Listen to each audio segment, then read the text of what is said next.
These are potentilla flowers. Potentillas are brilliant places to find crab spiders because they attract flies and bees and everything. Now I don't see one here, but it has been raining. Actually, now here's something interesting. Tiny spider in a web just above the middle of the flower. It's a tiny Araneella cucurbitina, which is the cucumber orb weaver.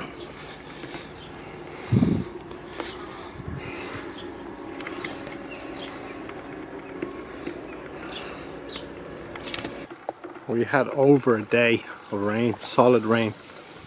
That's why everything is wet. It's quite damp this morning as well.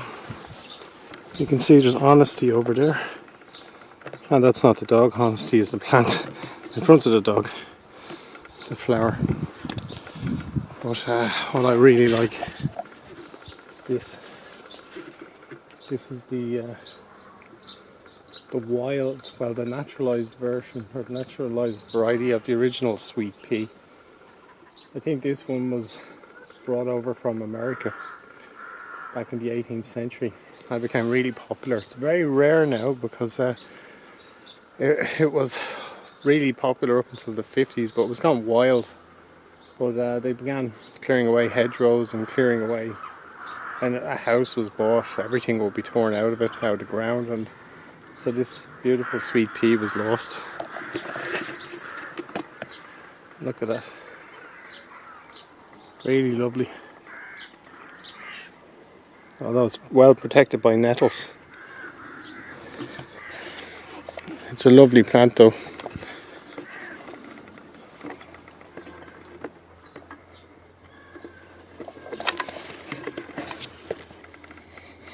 There is a beautiful scent off it.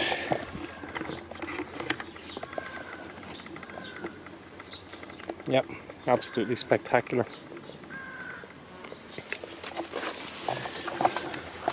Now, it's only warming up. It's been chilly.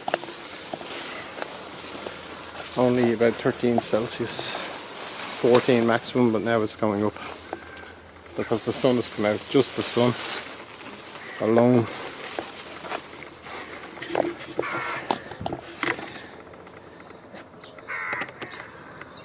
A little bit difficult to find wildlife at the moment in the garden,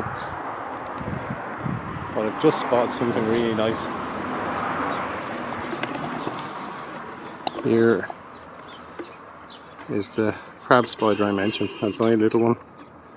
I don't know if you can see it, but that's it right there. See, it's moving towards the edge of the flower. It's going to go off the petal, waiting in ambush, and that's a tiny one.